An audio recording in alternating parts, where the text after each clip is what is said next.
You know, Jackal, your common is actually rather good nowadays. Do you ever imagine if the two of us hadn't parted ways, where we'd be? I'd assume either wrapped up in one of your schemes or dead. Although, those two may be the same thing, Ce'cell.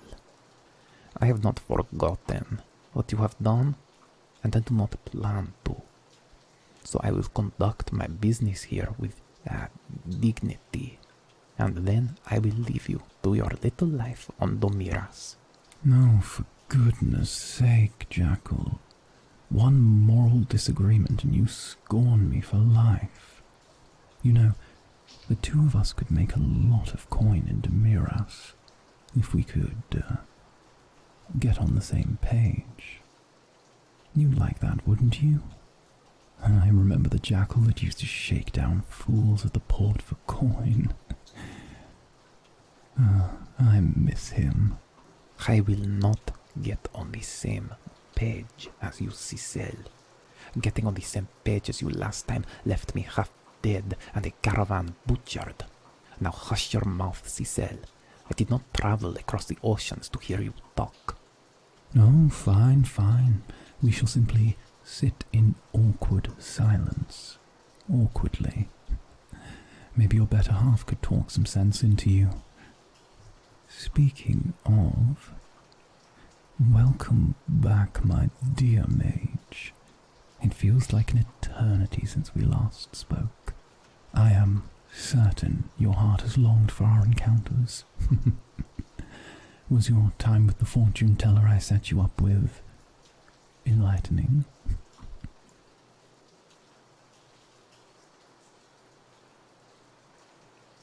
Oh, well, I am glad to hear it indeed. Let it never be said that my suggestions are not without merit. You might even want to pass that realization along to that beau of yours. Oh, ignore him, my sweet mage. Ce'cell has the unfortunate impulse of needing to relive his failed glory days due to a lack of personal achievement. Now, my sweet, tell me, what have you learned from that mystic you went to see?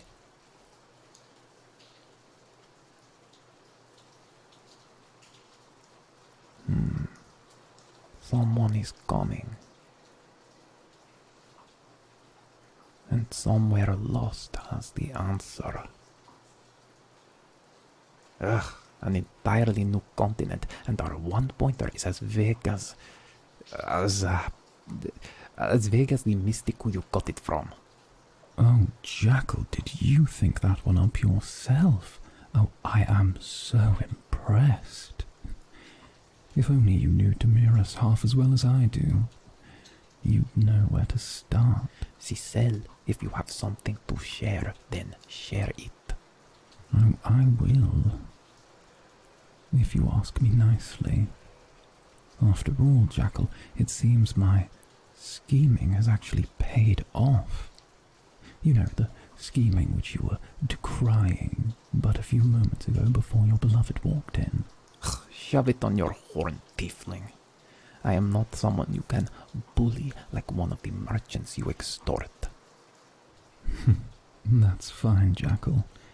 I can overcome your more base impulses.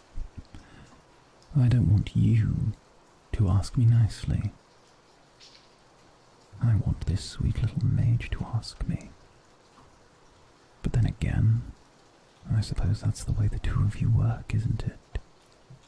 The sweet little mage is the rose to your thorns. Tell me, little mage, do you plan on keeping Jackal's simplistic mind in check forever? Or is he merely a diversion until you find someone more interesting? Hush your tongue, Ce'cell, before I cut it out. Yes, mage, I know he is just trying to rile me, but I will not have him speak badly of you while I am here.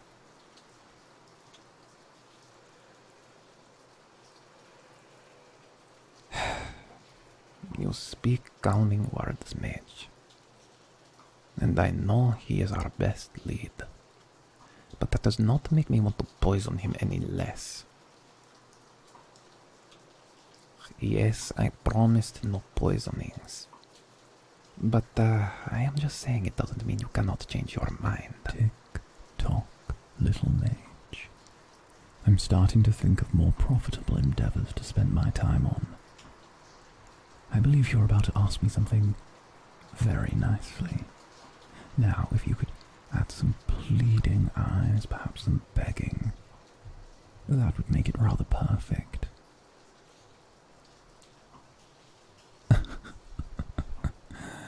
Oh, you sharp-tongued little devil. I'm surprised that tongue of yours is not forked with the amount of venom you can spit. Well, I can compromise. But Tel'on knows how to compromise. I'll start for you. Dearest Mr. Ce'cell, could you please? Then do you pick up from there?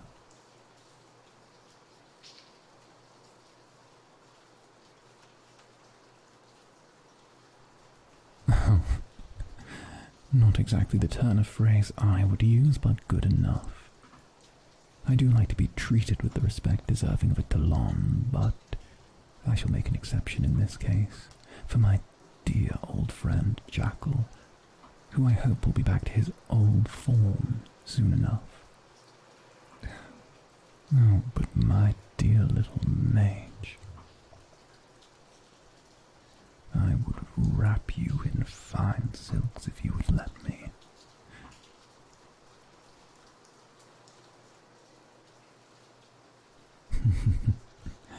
Protest all you want. I have a way of wearing people down. But on to the topic at hand. I do so happen to know that there are several areas filled with ruins on this continent. From what the scholars can determine, they were built by a race known as the Kasven, natives who were wiped out millennia ago by the local spiderkin. The sites that haven't been erased from existence are seen as forbidden by the locals, omens of dark times. Those that don't see the ruins as forbidden prefer to see them as cursed. You wouldn't find a spiderkin willing to take you anywhere near that place. It is said that the Kasven built great cities under the ground, and that they could speak to one another across great distances using strange devices. I've been in the market for Kasven relics for years. However, they turn up more rarely than an honest politician. Oh, did you hear that, mage? We know what we are looking for now. All we need is to find a local to guide us there. Oh, then this is where we part ways, Ce'cell. I wish I could say it had been a pleasure, but I only lie to those I don't wish to die horribly. Now, don't get ahead of yourself, Jackal. The place is forbidden to the natives, and I doubt you'd be able to get one to take you, no matter how much of your gold you offer, or how much this sweet little mage attempts to charm. Fortunately, I know a site I could lead you to, and I would offer a very reasonable price for my services. Why not consult with your mage, Jackal, and let me know if they've given you permission to think? I'll be,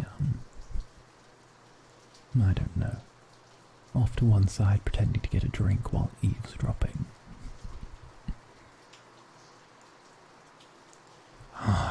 I hate him.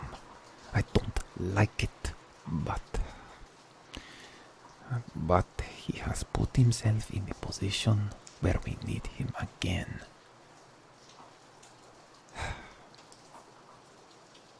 He did this every time I work with him. Hold back information, keep pieces to himself until he feels like you need it. If he had told me everything, that caravan never would have run into tsunderes.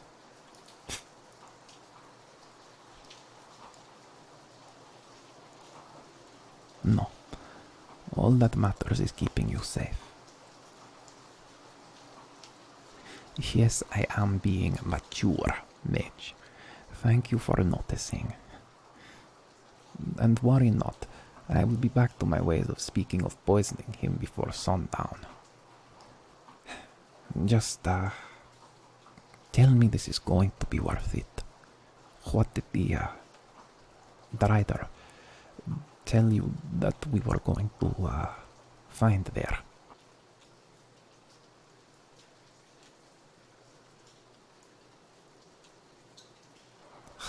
We don't know.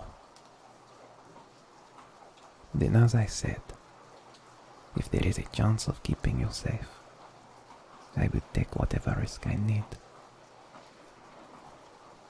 Because you are special to me, mage.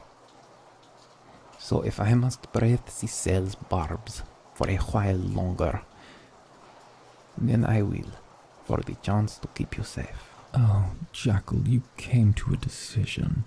Good for you. I know how difficult you find it to make a choice, especially one where others may actually benefit. Oh, mage, no, I didn't mean to listen in. But I did. Since my company is desired, we'd best retire to bed for the evening. If we are to make it to the next safe town, we'll have to leave at first light. Most of Domeras is still untamed, and the wilds are dangerous for those who possess no knowledge of them. So, why don't you and Jackal get a lovely night's sleep together? I'm sure that no intrusive thoughts will be running through your mind, no matter what I say, like asking if Jackal has said that he loves you yet. Has he said that, by chance? No, never mind me. I'll simply be retiring for the evening. We're going to have the devil of a time. Don't listen to him, my sweet mage. Ce'cell is a fool, and he is a fool who'll be lucky if he ends up just dead. The two of us know what really matters. And in the end, you are the one that I could see a future with. Even if my mood is as gloomy as the weather, all that matters is the two of us, and we will make it through this together. Be it hell or high water or blood mages or spiderkin or anything in between. We are partners, and neither of us could have made it this far without the other.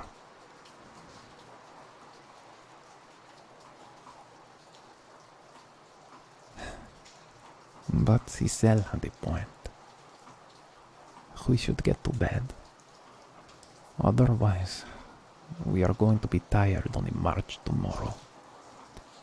And I do not like the idea of traipsing through an unknown jungle without all of my wits about me. After all, magic can only take us so far. At some point, you must let Jackal do what Jackal does best. After all, you know why I am called the Devil of the Desert.